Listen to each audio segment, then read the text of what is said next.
Good evening, welcome to the Finance Board meeting. Today is Wednesday, May 15th, 2024. Good evening, welcome to sorry, could hear myself talking.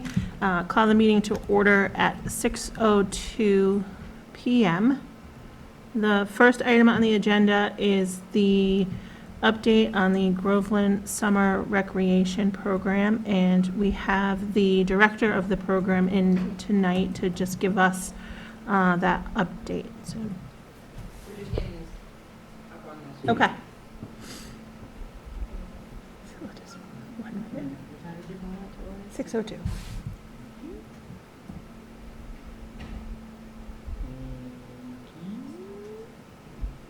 So Joe, I guess if you want to just start, maybe you can give all of us just a little bit about your background. I know we spoke briefly before the meeting, but. Yeah, so my background, I've worked with children K through 5 since I was 15, 16 years old. Before that, I had a background, my mother ran a summer camp as well. So I've worked in after-school programming or summer camps for over 20, 25 years. Yeah, so, Perfect. yep. I'm sorry, what's your last name? Gill, Gill. Thank you. Yep. So I also wanted to sit up here with Joe so that, one, not to be an intimidation factor, because it can be a little overwhelming if you have not been in this venue before, and just let the board know that, you know, we had experienced a couple of issues with the program in the past in terms of some of the financial management, specifically in terms of the fees not being raised to accommodate the programming, field trips, and things that were being put forward. We had advertised the position back in about September, and we had not been successful in finding a candidate. There were a couple of interested individuals who said that they would help us out, but they didn't want to stick with it long term, so we weren't exactly sure whether or not we were going to move forward with the summer program this year. And that's when Joe came to my office and he said, you know, I have a lot of things going on, but I would be interested in maybe helping you out. So we sat down, we discussed the program, what we were looking at, what issues we were up against, and whether or not we could move forward. And he expressed interest in trying to help us tackle a lot of those issues. So having started late in the year, as of January, registration was to be up in just a couple weeks. We had to delay the registration, so obviously there was a lot of confusion. So when you take a look at the numbers and the enrollment figures that Joe will present in a moment, you'll see that they're a little bit lower than what we're typically used to seeing. And you'll also see that there's a couple of program changes that Joe will discuss as well. And that's because we had to try and accommodate for the budget and the deficit that we are currently facing. So therefore, a lot of the questions that you may have in regards to what had happened in the past is not really up for discussion, if you will, not necessarily because it can't be, it's just, we don't know. Joe wasn't here, he just started in January, we don't have the former director, we don't have the prior director, so we don't know exactly what was done, how the program was run, why decisions were made the way they were. It's been a little bit of a transition with the program as well. Originally, it was only a half-a-day program, then it morphed into something a little bit more extreme, then we added and added and added. So there was a lot of different things that were happening over the course of the last 5 years that weren't necessarily things that, you know, myself or Joe had been involved in. So we would just like to make sure that we're mindful of the discussion and making sure that we're productive of what we are dealing with now and how we decide to move forward in the future with the program. So I did just want to give that basic, you know, structural type of setup for the discussion, just because I know there's a lot of confusion and there's a lot of different pieces that have been coming into play over the last few years. So I think Joe will kick us off with what he has before us moving forward. Yeah, so, I mean, overall, my goal is to, when I took over, was to restabilize this program. To, you know, I felt there was a concern as a parent last year, my daughter went, with the field trip structure, you know, there was other stuff going on. So I felt like coming in and restabilizing the program with enrichment-based activities at the school would propel the program to into the future in the best way. So, you know, we are a little bit light. We have, you know, 90 registrants, 89 registrants. But like Rebecca said, we started late. A lot of people by January are already planning their summer camps for June. So looking ahead, starting in October of this year, if I kept this position, I would start promoting so we wouldn't lose. I would say we probably lost 30 or 40 people just to that right off the bat. And my second goal was to make sure that we had senior level staff on site all the time that know what they're doing with the children all the time.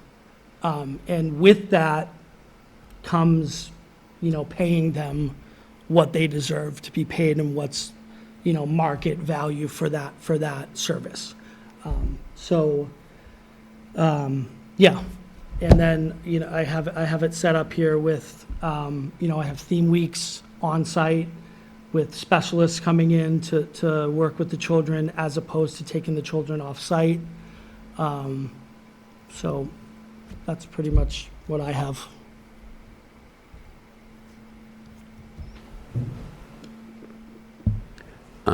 That program is a wonderful program. My grandson went there for 4 or 5 years. Yep. It made a lot of money. So I don't know what happened from that to now, but I'm pretty sure you'll be able to get at it. How many hours a week will you be working? Me, Yeah. 30 to 35, depending on the need at the program. And your hourly rate is 35. 35? Okay. That's all I have.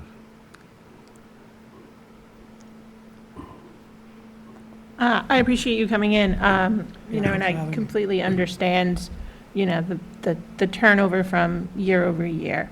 One of the things, like, you said stabilizing the program, making it more enrichment focused. Understandably, a lot of those kids who go there are also looking for that field trip component. And it gives them that little bit of break. Do you see that coming back at some point in the future? Or is this kind of like what we're gonna see going forward? No, I think that I need to be able to trust that we can take the children off-site with the staff that we have. And if the program is not safe at Bagnell, how can it be safe at Six Flags? So I think that I'm seasoned enough to know in my gut what the right thing is to do. The good news too is my daughter's coming to this camp. So I'm treating all these children as if they're my child, and how I would feel as a parent. I have that unique perspective where I can say, I think as a group, it would be a great idea to go to Salem Willows, or it would be a great idea to go to the beach, or whatever it is. So I think that we can get there. I just don't think we're there yet. Okay. You And have from a to- financial standpoint, we're looking, right now, we are in the black, so we are currently afloat, but that's with all the registrations that just came through, et cetera. So now, once the program begins in June, July, and August, we will start to see that gain go down. So that was another reason, again, for the lack of field trips, because the field trips alone, when you look at the expenditures from the last prior fiscal years, are quite high, with transportation costs and then the tickets and then everything else that goes along into it.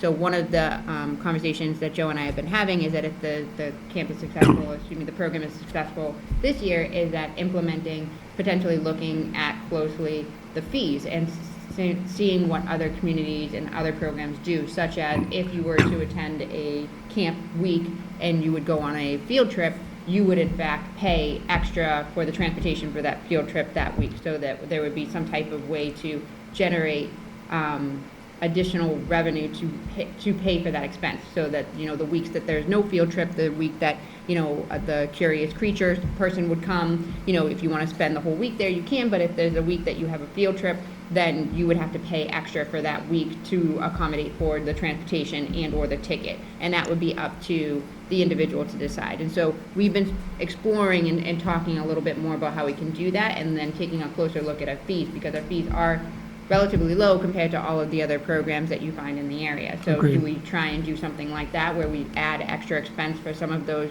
hot ticket items such as field trips and Six Flags, or do we increase the fee throughout the program? And, is there enough to entice people to come back if the fees increase? Because one of the reasons people do like to come to the camp is because the fees are so low. So there's a lot of things that need to be considered when we start to bring that back, because as it is, like we said, we might be okay for right now, but once the program gets into just the general operation, no field trips considered, payroll and what have you, and operation costs will take us back down into the red. And last fiscal year, well, back in September, we were about $46,000 in the red. And so one of the things that's really important to note about that is that while it is a revolving fund, which means that it doesn't impact our operational side of things, if we are to end the fiscal year in a negative, we can't.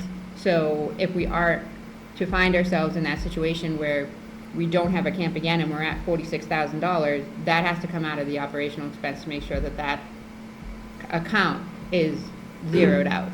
And so while the interesting part about a summer program is that it laps the fiscal year, so again, we start to register January, February, May, April, we have that, that bucket that we can pick from. The camp starts July, August, and then all of a sudden that money drains down. So September, we end up in that negative, and then again, we get into that positive with the registration time.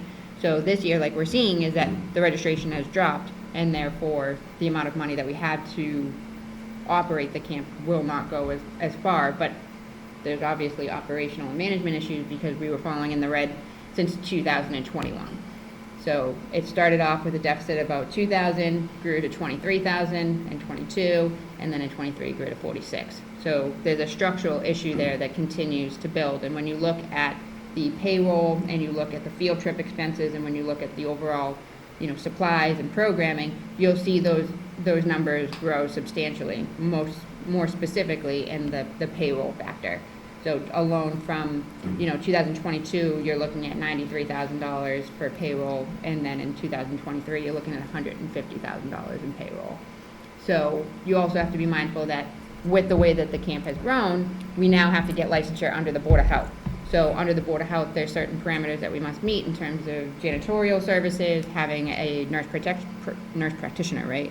Yep. A nurse practitioner on site, and then also counselor to camper ratios and making sure that you have that in check. And because 2023 was one of our largest years, that's why, again, the payroll increased substantially, because you can't have a large group with one counselor, and then you have to factor in CITs Right. and other types of things that come into play. So there's a lot of moving pieces, and that's why if you look at it this fiscal year or this camp year, it's a little daunting and a little less robust than what you've seen in the last few years. It sounds like you have more uncertainty this year than ever, but sort of using this year as a process, or a learning process, is it possible to put together really detailed plans to carry through the summer so that you know exactly, is that the goal maybe for, In terms, detailed plans in terms of what? well, like you're fully staffed up Yeah, in terms of your, at least your senior level people? yeah. And then I think in terms of kind of experimenting with the camp and understanding what some of the other costs would be that would go to operations.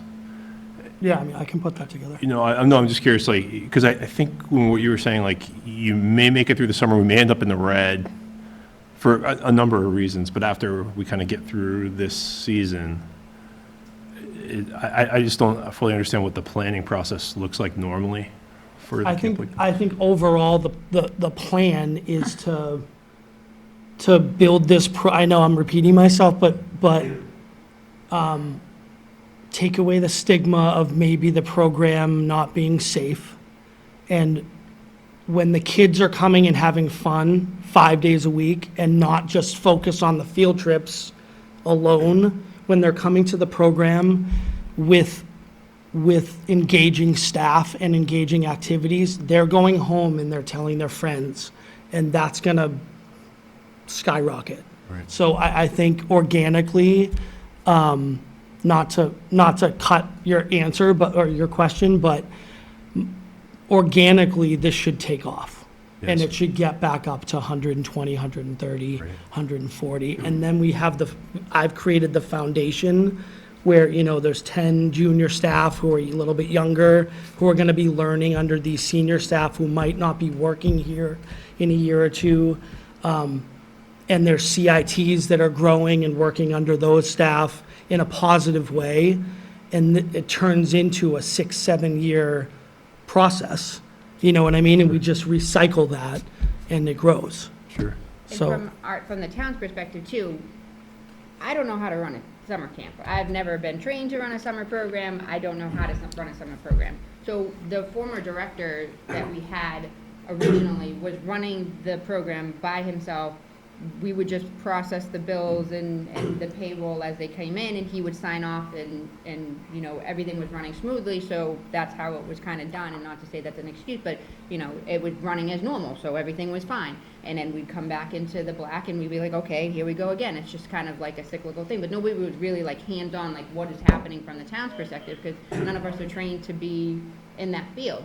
So then when we had the other director come in afterwards, she had done the same thing he had done, and then we started to be like, oh, wait a minute, and so we started to ask more questions. So one of the things for your question is that, like, when Joe just said, like, I'm more so involved with the program than I ever have been, and we are working through trying to figure out what a program looks like and how it operates from a financial perspective, as well as for the success of the program and the programming aspect of the program. So creating, like you just said, that structure, it allows us to actually have a base to go off of, because we really don't know how things were done originally. So instead of having something on a Google Drive, we're having it on our network. Instead of having that, we're having computer, like town documents, and making sure that it's more centralized, so that we can really kind of get a better understanding this year about how it's running, how we're proposing to run it, and then how we can improve and put together that plan. So it's kind of a two-step process, like Sure. watching it and having it happen, and then saying, okay, well, could be improved here, this could be better here, or we should do this, or this is not working financially, or this is not being successful on that end. That's kind of where we're in that, like you said, that trial error of not really knowing what happened before, not really knowing how to fix it, because we didn't really know what happened, so we're kind of trying to do that dual trial process this year, and make sure that it's a safe, enjoyable program for all those that have It registered. sounds great, and driving enrollment sounds like a key thing. Yep. And you'll have a better metric, right? You'll understand what that enrollment means and how you can make small changes to be able to maybe stay in the black, given, and I Alright. also understand on a day-to-day basis what it's supposed to look like. right. Well, if it's wrong, I know right away. Right. If it's right, I'm doing more of that, so I know when to push and when to pull and when to, when to operate that way. So I think I'm a good person to have in a long-term position in this job. Sure. Sounds great. What steps are going to be taken that we don't get surprised that the thing was running in the red, like you mentioned, the 29,000? But we didn't know that. So as we mentioned, I think that based upon the budget that was set for this year too, one of the things that we found in the last year that was apparent is that the management did not understand that there was a deficit that they were dealing with. They took the monies that they had accumulated in terms of the registration fees and put together a program based on that, not recognizing that about $23,000 to $30,000 that was going to be reduced from the last fiscal year deficit. So not understanding the typical municipal finance of July 1. So I think that's really kind of what happened last year. This year, we're mindful of, again, the field trips that have already been done, and we're mindful of the supplies and the materials with the budget that Joe has come up with based upon what we already have accumulated and what we have stored. So we do feel as though we will be successful on that front. It's the payroll that's a little unknown at this point in time, because the numbers have not been finalized, to my understanding. So we need to understand where that camper to counselor ratio is, and how many counselors do we need to have that week versus the next week. And then there's extended, how many children are electing to extended. So that adds another counselor to be there to make sure that they're there for an extra 3 hours. So there are those other unknowns that we can't really lock down. So we feel confident that we won't nearly run into as much of a deficit as we have in prior years, but it's inevitable based upon what we brought in for registration fees, that there will be that little crossover. And the most important thing, other than the kids being there and having fun, is having the staff there. And you can't just have if I don't, there's no such thing in this field as overstaffing. People call out, we're talking about 16 to 25-year-olds, they call out, they're sick, they go on vacation. So I've prepared for that. So there will be days where we might have 50 kids there and 20 staff, and they won't work. I might offer to say, you're welcome to take the afternoon off. We have a lot of staff here, and do it that way where we don't have to, or offer a day off ahead of time. We know we're going to do this. So it looks worse than it is, in other words, in terms of the budget. I'm mindful of operating around that. One more thing. So why don't we advertise that the summer camp? I haven't seen any of that, so you get more kids in there. Yeah, so I created a Facebook page, and I'm posting on there. We need it on the outside bulletin board. Not Yeah, everybody I can get a flyer going. And I've posted in the Bagnell newsletter frequently. Yeah. So I can do another one, like a last summer's coming up, and I have the whole curriculum for the entire summer already set, so I can post that in that as well to show people exactly what we're doing and what to expect. Just out of curiosity, do you get any volunteer support, or is that more of a distraction then? To be honest, I didn't look in that direction. There was a lot of interest from I wanted to offer the staff who were here last year Sure. the opportunity to come back. There was a lot of interest from them. And then I'm bringing some staff that I managed in Ipswich when I was the director of after school over there. One's going to be the assistant director underneath me.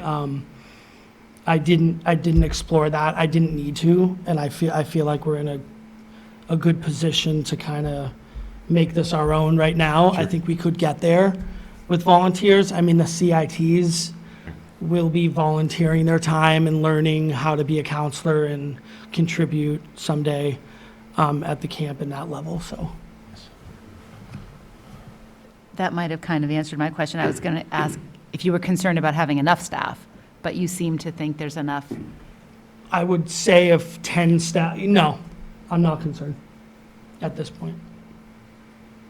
One of the things that I think would also be helpful in terms of, again, like you mentioned, January comes and parents are like, what summer camp are we doing? Let's get registered, Yep. boom, boom, boom. Because a lot of them, like, I know West Newbury has a summer camp. It sells out that day. It opens at like 10 a.m. Yep.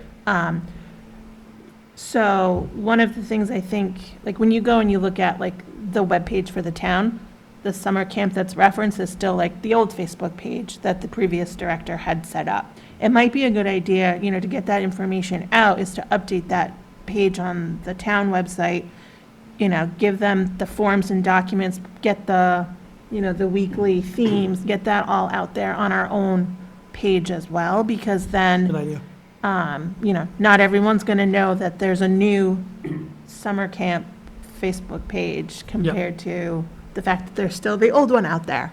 And I did, that's a good idea. I did post that on the Bagnell page. Right. On the old Facebook page. We're going over to this page, and this is where we're communicating from now on. But it would be So- good too, just to get Yeah, the for that town page as well. website Yeah. linked up to all of the current information too. Sure. Because if you do search for it, it does come up, but it's all Old. outdated and old and, And announce that there's still Like, space, so yeah, if you're still, accepting if applications. you're still accepting applications, when's the last, when's the cutoff in terms of applying? Mhm. Or do you guys plan on maybe At this even point, it's going to leaving be it- open, it's going to leaving be it open open? enrollment because, Yeah. we're under where we expect. So we have room to, Open enrollment without a multi-week obligation. Is there a minimum? no, there's a 3-week minimum. There's a 3-week Yep. minimum. 3 consecutive weeks? Nope, it can be any of the That's- three of the 8 weeks. That's really helpful, too. Yeah. Can I go back to the $29,000 deficit? How does that get replenished? So with the registrations up to date right now, we have collected fees for up to 60, right now, I think the registration fees to date are 67,671. So that takes into consideration the 46,123, which brings us in the black for 17,365 for the end of July. And then So- we'll start to dwindle down back into the red, July, August, September. So it's going to Okay. be a multi-year process to So the make hope, the overall camp profitable so again. that was the hope, and that's why it's been a little bit of a struggle. Like, when we first started, the director that was there, not pointing fingers, like, he did it all. I did not do anything. Yeah. They just said it was a success, and then we would go before the recreation board, and they would say it's a success, and that was that. And then, once we started to look into things a little bit closer, it was like, well, wait a minute, there's some questions that we have. So the goal is that if we can reduce the $46,000 to at least half, it's still half of what we have outstanding, and then we can reduce it again and see how we can slowly bring that back up. And that's why the first part is, cutting out the field trip, getting everything situated, creating that structure, then building upon that structure and seeing if we can recoup those losses the next year to bring it down lower. If it continues to be a battle, then obviously the best thing for the town to do is to move forward in a different direction. We're not necessarily cut out for, holding a camp. But I think that with Joe on board and the work that he's invested so far, I think we're on the right path to try and see if that is a viable solution to move us forward and to see what we can do. But it is that that lap in fiscal year versus calendar year and where the summer falls that really kind of twists the figures and numbers and paints perceptions that it might not actually be true from a financial standpoint. And not that any other summer camp is going to kind of like willingly give you their secrets on how they operate and how they run, but obviously registration costs are public information. Field trips and programming is public information, otherwise people wouldn't be signing up for them. So I think it would be, a good idea to look at that information too and see, we are a very reasonably priced camp, but if a neighboring community is charging significantly more, then there is some room for us to look at our pricing I too. totally agree. And I felt that it wasn't a good move to take the field trips away and raise the price at the same time. Nope. I felt that was not fair. So I think it's a good idea, again, to rebuild this program the way to my vision and have it organically grow, and then we can cross that bridge when the time is right. And, if you live in town, you don't need to hear me say this, but transportation aside, there's a lot of great places in Groveland you could take field trips to. Sure. My favorite, I volunteered every single field trip when my kids were in the elementary school, and my favorites were the open space. Yeah. And that's something that I can look into, Yeah. in the future for sure.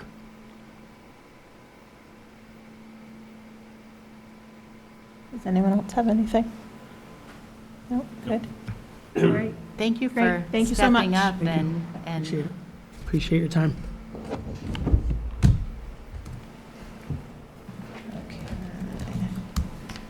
All right, so moving on, the next item on the agenda is the recap of the annual town meeting. And I know from, other than one non-financial article, all of the articles passed at the town meeting.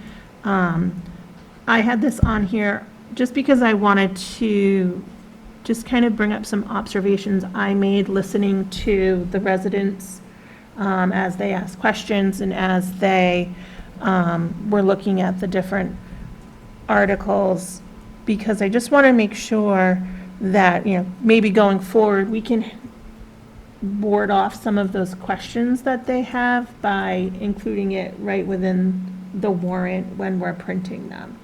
Like, the biggest thing for them is a lot of uncertainty. Like the articles about the land transfers. Well, are we buying it? Is it being gifted? Is it, and I can remember one of my first town meetings, I asked that same question. Because is it going to cost me money to get this piece of land? And most of the times it's not, it's being gifted. So maybe if we can just kind of include that in the little note at the bottom, right off the bat, the land is being gifted. So even though the article has the legal wording that we need to put into the article, we can kind of answer that question right off the bat. I think one of the other questions someone had was, okay, well, if we buy this, if we're gifted this piece of property, what's coming off the tax roll in terms of, taxes that are being paid on that property? So that might also be something to make sure maybe we don't have to print it, but we have it readily available. So when someone says, great, we take this property off the tax roll, now how much money do we have to make up? And I think the article in question that this came up on, I went back and I looked at what the assessed value was and, the tax rate, and I was like, it's a very small number. But again, that question of how much is it costing? And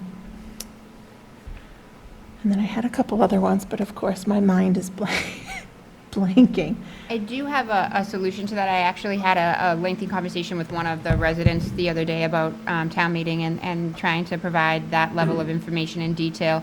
There's obviously not a way for us to capture everything, but instead of actually putting notes on a document and making it a far longer document than it needs to be, is that we were discussing potentially doing a PowerPoint presentation so that when we get to those articles, we can have like a bulleted list of what it means so that they can have the warrant in front of them, they can have the legal language in which the motions are being made, they can have the notation that's underneath that's brief and to the point, and then we can put up on a slide all of the information that's in more detail. If it's about a CPC project, what the area is, what the plan is, what the estimate is, where the application is. If it's a land transfer, where's the aerial imagery, what is the current taxes, what is the potential, as you had just mentioned, impact to the tax base. So we can have all of that. So for those types of articles that might generate questions, we can have like a presentation, like I know those are Jim's favorite, but we can have a PowerPoint presentation where it would have all that information and a visual image that they can see when it's relevant, and then that way they can have that before them. There'll be questions still, but at the same time, at least we're being more transparent about what we're proposing, and then that they can see it and that they can generate maybe even more questions from that, but at least we have something to reference. So that is something that was discussed and a takeaway that we had on our side. I don't think it's been done before here in Groveland. You all have been working on this board or attending Groveland Town Meeting more than I have, but I think that it would be something worth exploring, and based upon the feedback that you are providing, I would agree that we are internally talking about ways to do that, and that was one of the solutions that we had discussed. And actually, you hit on my other one that I couldn't think of, was like the CPC. Like, what is it going to look like? Where is it?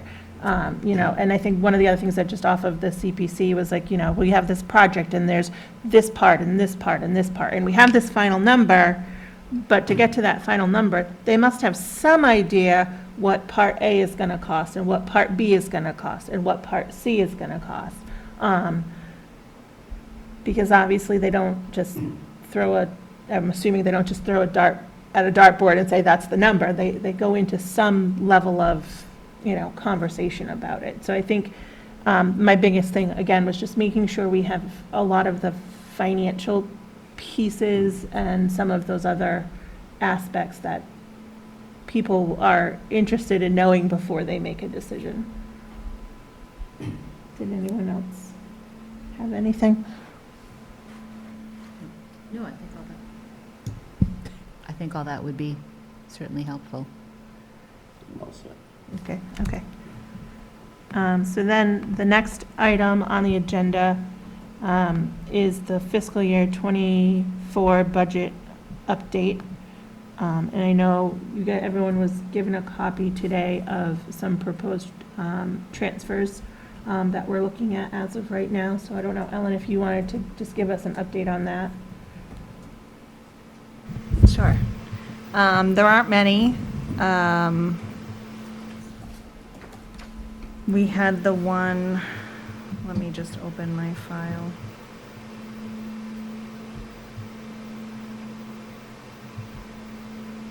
Give me 1 second.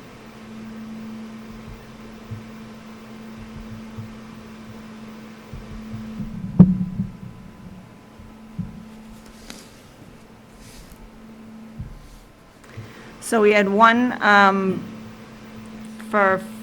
that was from a fire wage to a fire expense. Chief Valentine had submitted a letter with his request that they had some unexpected expenses. Engine one went for some preventative maintenance, and they found some pump issues, brakes and drums. I can read the whole thing if you want. It's just some unexpected maintenance that they didn't plan for. So he wanted to request $10,000 be moved from the drill wage into the fire equipment and supplies to cover some of those items, and he did come if you want to speak more to them. We had a discussion after that,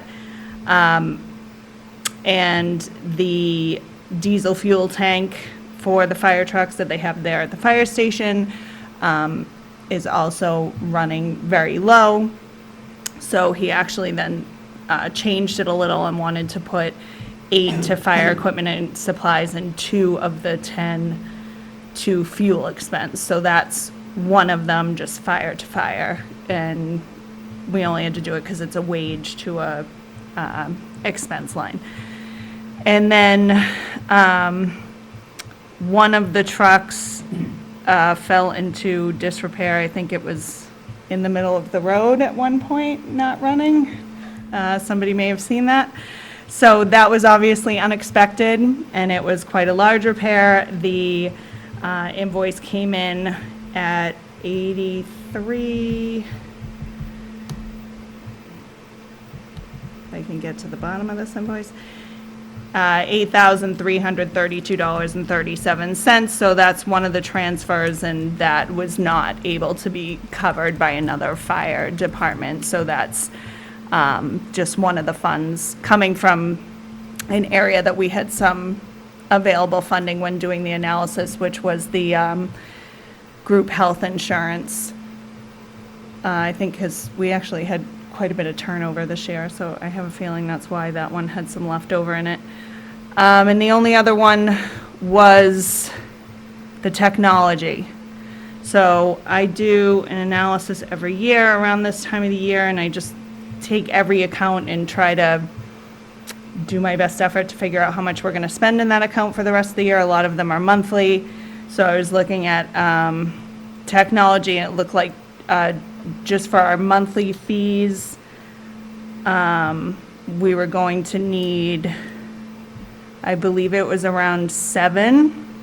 And then when we looked into the Harper's payroll changes for people to submit their time, there is some software upgrades that we can do, and we needed another 2 to 3 for implementation. We thought about using one account, but it was better, we're going to use the municipal building improvement account, but we really wanted to keep it in technology because that's where it is. So I increased that transfer to 10,000 since we did have it elsewhere. But those are the only ones we have. I've had no other requests from department heads.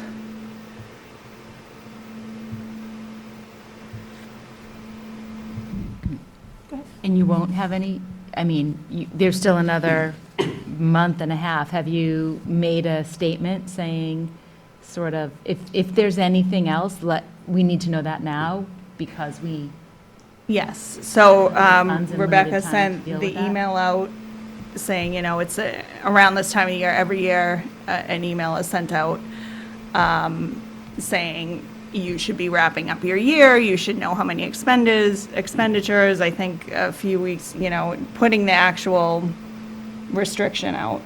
A few weeks before that, I had said, now is a good time of year to start looking at your expenses. How many, look at your monthlies, make sure you have 12 months in there. How many months do you have left? Make sure you have enough money. Submit transfers now. And then a few weeks later, Rebecca put the official, it's time to cut off, only obligations and necessary expenses are allowed for the rest of the year.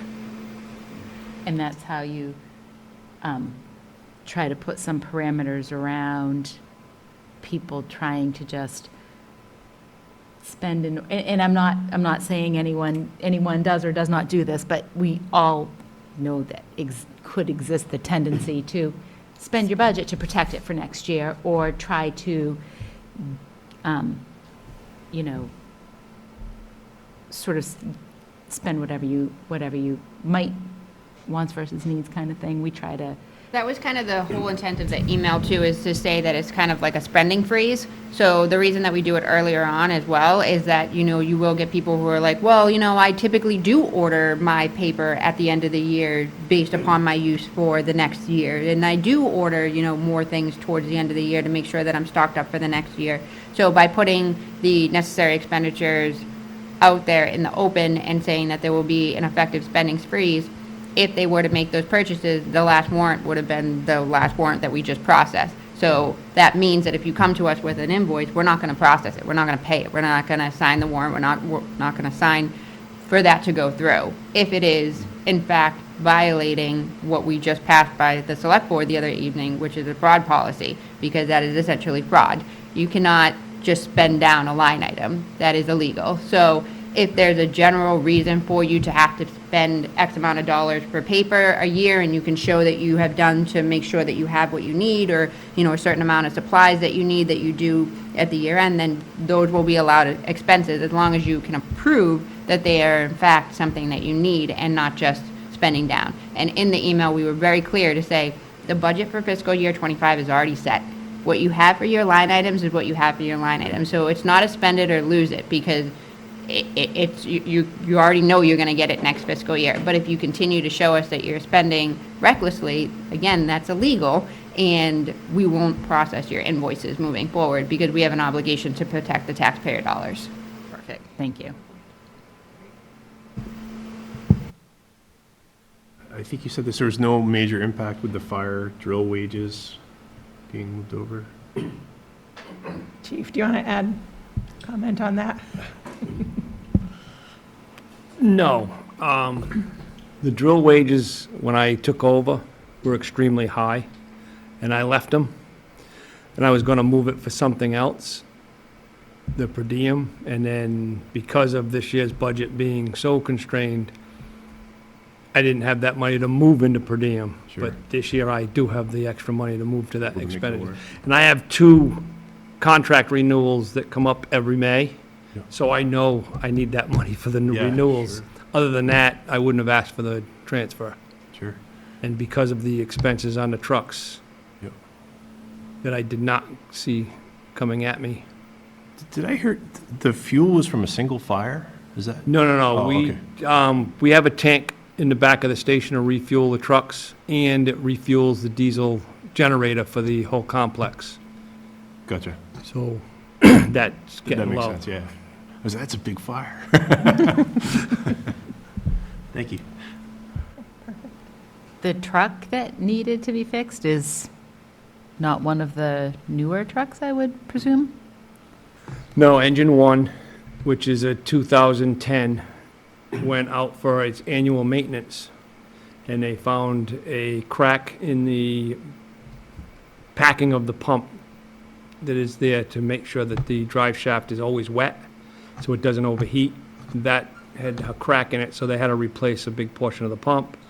And then when it was having the maintenance done, they found that all the brakes had overheated, and the shoes were actually broken. They had to replace all the shoes and drums.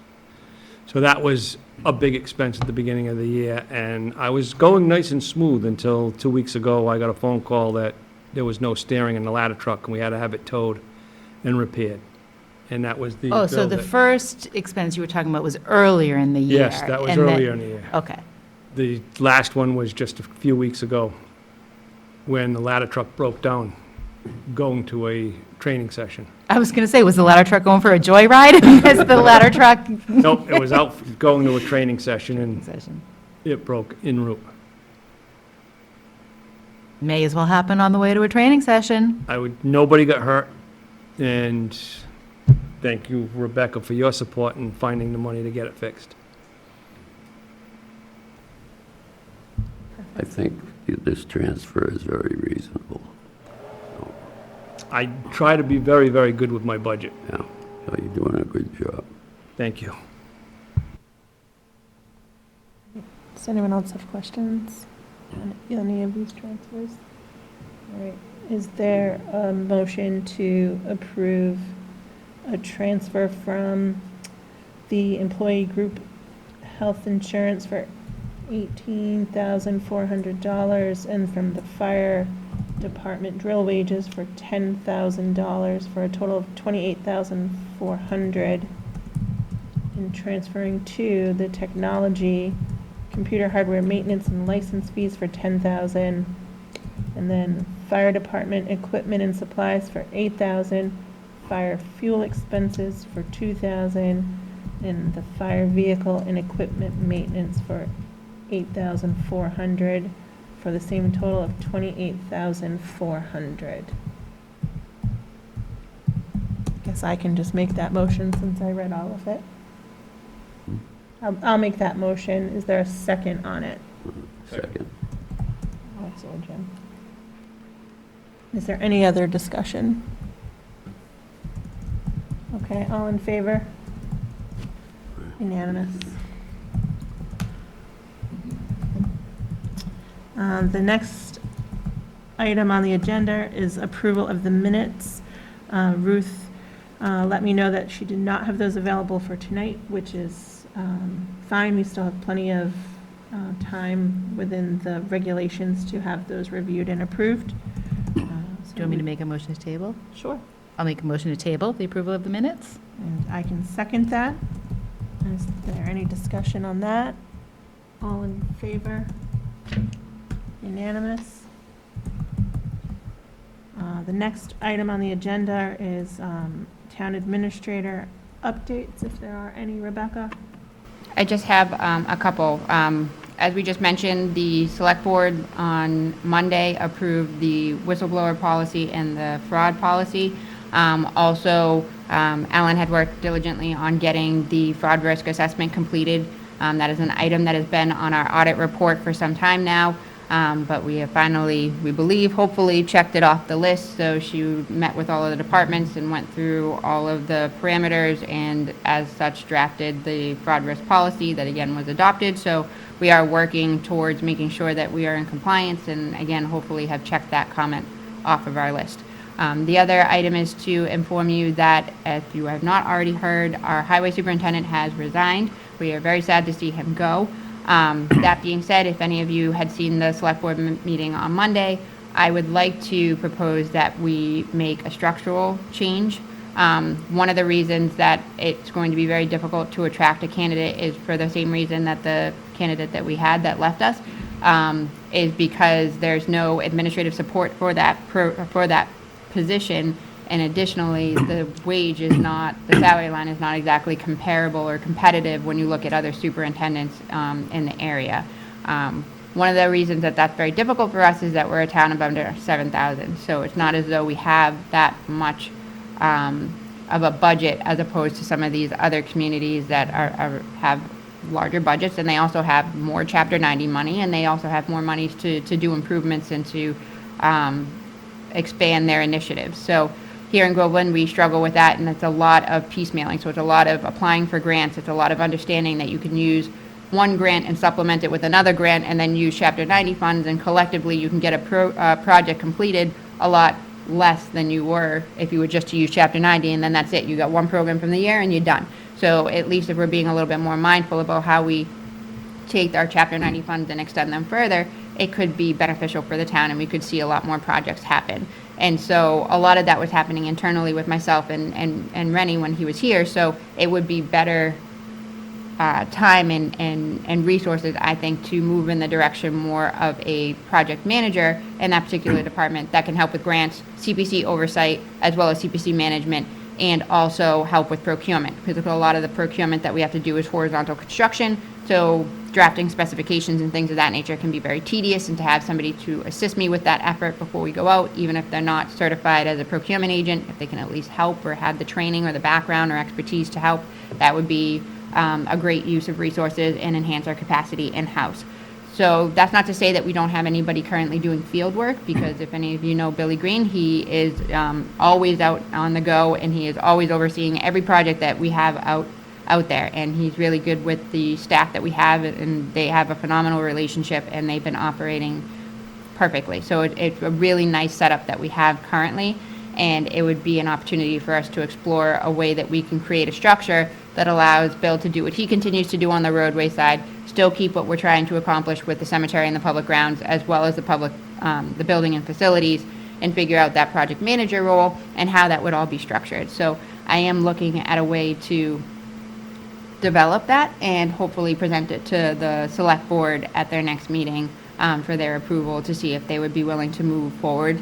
The goal of the reorganization is not only to figure out structurally how we can, use our resources better and be more mindful of how we're spending our monies, but also in the realm of making sure that it's budget neutral. Because, as we all know, fiscal year '25, the budget is already set. So we're not exactly able to really add more funds or expand when we've already asked our departments to take a lot of hits this upcoming fiscal year to avoid an override. So I'm very mindful of that and working to make sure that there will be no increases with the proposal, and that instead of getting one person, you may be able to get 3 people to do a job that would enhance, again, the capacity of that department as well as other departments, because as we know too, we will no longer have a designated town planner role. I will be helping fulfill that role, and we'll have consultants here or there, but having another project manager when a lot of those town planning aspects involve subdivision roadways and, all those other things would be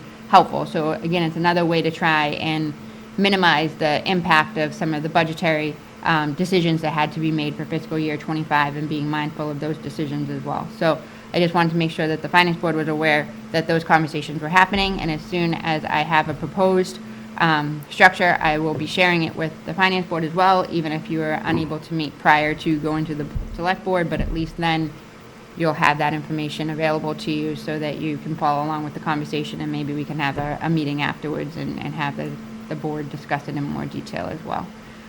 So those were just a few of the updates I wanted to share with the board. Are you saying that we wouldn't have a superintendent, we'd have a project manager? I'm not sure what it would 100% look like, what that management role would look like, but I'm thinking that there could be a better use of the structure without just having a superintendent who also is supposed to be doing all of the administrative work and all of the other work that is entailed with just that one Well, position. a project manager would need experience in highway operations. I mean, from what I could tell, Rennie was wasn't in an office all the time. He was out on the field doing his job. So why would that be better than a project manager? Because you Because- have Bill Green out there working on roadway projects and doing the oversight and directing the staff to do that. So you're paying 2 people, one of them a 6-figure job, who says that they don't want to stay here because they don't have any administrative capacity and they don't have the ability to apply for grants because they don't have enough hours in the day. I'm not saying I know the answer. I'm saying West Newbury found themselves in a similar situation, and I'm being mindful of the players that we have, and I'm just making a recommendation. If the board and the select board do not find that to be something that they want to proceed with, we will post the job of the highway superintendent, and we will move forward. It's just an opportunity to figure out if there's a better way to go about it.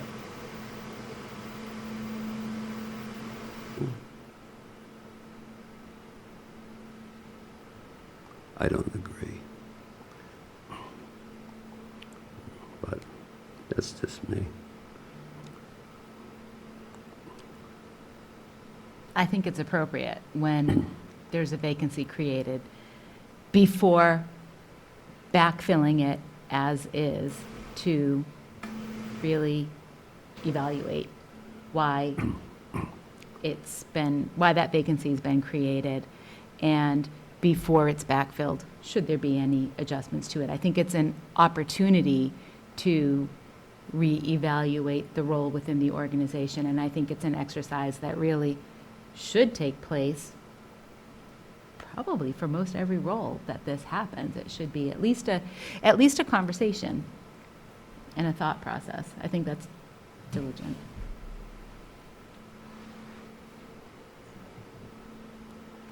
You guys have anything? No. I think I agree with Ruth in terms of like just evaluating the structure of the departments and, making sure, to the point of, are we going to get someone at the amount that we have the ability to pay? If we're not, how do you make the best of what we can do with what we already have? And then how do we supplement where the needs are? Obviously, to Jim's point, we've had the highway superintendent and, similar, we've had the town planner, and we're like taking those off. And then hard to get them back, but it's worth the analysis of how best to operate the department with the vacancy in place, as opposed to trying to say, here's a person here, and now how do we fix the department after we have someone in place? So, I'm okay with looking at that too.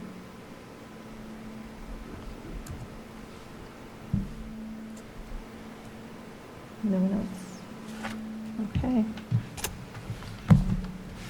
The next item on the agenda is just to plan the next meeting. And if we follow our standard third Wednesday of the month, that would be June 19th. Oh, that is a holiday. Juneteenth Day. Does anyone want, in terms of timing, Rebecca, in terms of meetings, do you need us to meet later in June for anything with year end?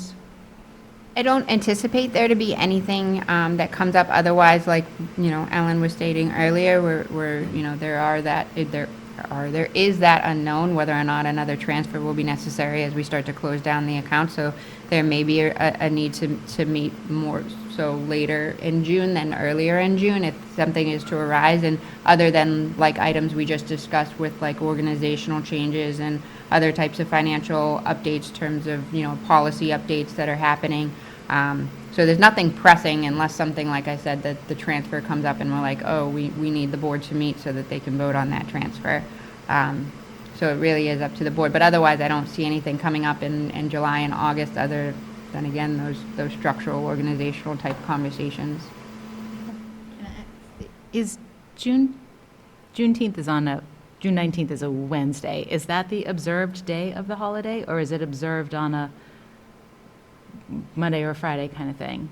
It's observed on that Wednesday. It's only observed on the other day if it falls on a weekend, on a Friday to Sunday. So town hall is Saturday, Sunday to Friday or Saturday or Sunday, excuse me. I follow. Thank you. In terms of calendars for people, would June 12th or June 26th work better?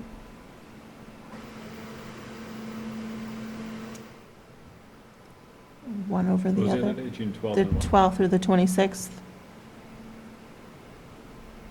Either one. either one, Yeah, it doesn't matter to me. okay. Jim, do you have a preference on either day? Okay. Ruth, do you have a- The only thing I'm thinking is the 26th is just the weekend before, well, kind of the July 4th. I don't know, no, I guess July 4th would be the next weekend. Right. It just might be a vacation week for some people. It doesn't matter.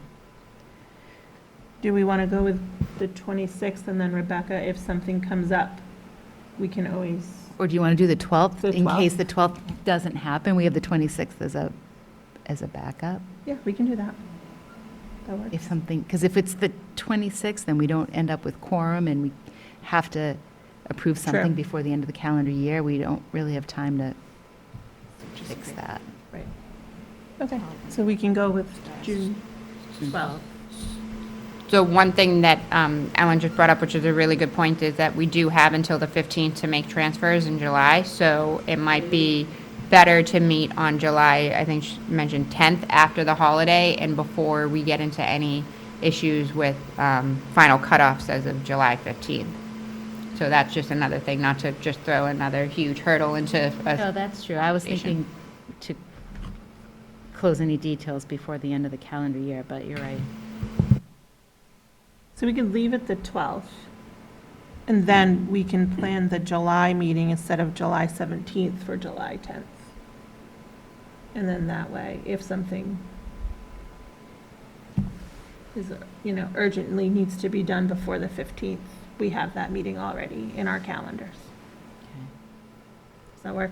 Yeah. Okay, so we'll plan the next meeting for June 12th at 6 PM. Yeah, works. And then, instead of meeting on the 17th of July, we'll meet on July 10th, also at 6 PM. Unless that works for everybody? Perfect. Okay, July 10th. the July 10th. And I'll send it out in email so everyone has it. So then the next item on the agenda is just any other items not reasonably anticipated at the time of posting. Does anyone have anything? No, we're good. So then a motion to adjourn Second. at 7:03 PM. So you All in- made that motion to adjourn? I made the motion. Mark seconded. All in favor? Unanimous. Thank you, everyone, for your time.